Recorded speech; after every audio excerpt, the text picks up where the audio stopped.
What's the good word, y'all? DKB here. So it's about 12 a.m. my time, Pacific Standard, and looks like so far we have potentially 11 undrafted free agents confirmed. And keep in mind, this is a very different year from what we've been accustomed to over the last 10, and even more so recently, like the last year or two, where for the first time, we're not really expecting these undrafted free agents to really come in and have a legit chance at a starting opportunity. But there's still a few flashes and potential star power that's here in the long term if we can get them stashed on a practice squad. So of the 11 that I was able to find out, seems like they're finalized. We have a quarterback, Tim DeMorat out of Fordham. We have a safety, Marquise Waters, a edge, and Deslin Alexandre. By the way, Marquise Waters is out of Texas Tech.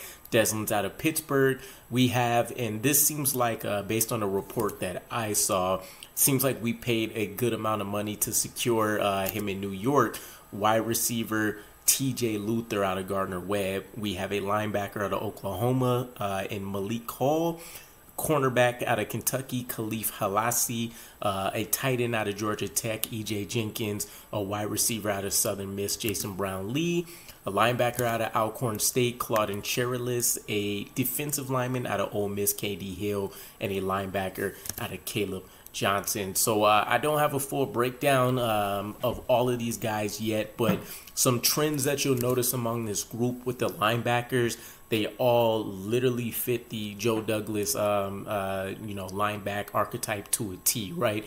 Caleb Johnson, Claudin Cherilis, Malik Hall, these are all guys that are extremely undersized, generally between 5'11 and 6 foot, which is crazy. And then you're talking about guys that are generally about 200, and I think 19 is the lowest that I've seen, to about 228 pounds. I've seen that most of these guys seem like they ran something like a 4.42 or slightly under in one case, but they're generally in that 4.4 range for sure. In the wide receiver room, we take a look at a guy like TJ Luther. It seems like he got some big enough money as an undrafted free agent. I think the most Joe Douglas has paid a free agent before was about $140,000 or something like that. So probably something in that range if we really valued his services, right?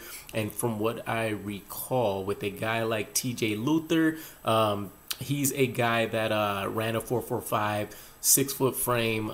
Seems like we may be using him in the early portions for his ability to play special teams.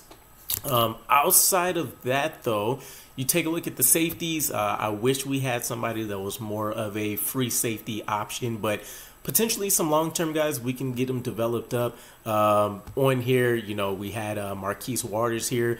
There was an interesting report that I saw that said that we may have acquired Trey Dean the second, I believe it was.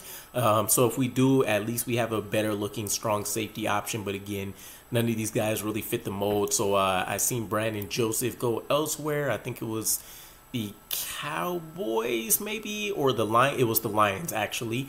So that's another huge miss in my eyes. But nonetheless, again, none of these guys really seem like they're going to be definitive starters. Even when you take a look at a guy like Tim DeMorat, the quarterback out of Fordham, that's just going to essentially be another camp arm for us. So not anybody here that seems to really move the needle for me. I'll kind of dive into them a little bit more tomorrow, but let me know if there's any names there to stick out to you, and then we'll probably provide an updated report tomorrow as well. But appreciate you guys checking it out, and I'll catch you again.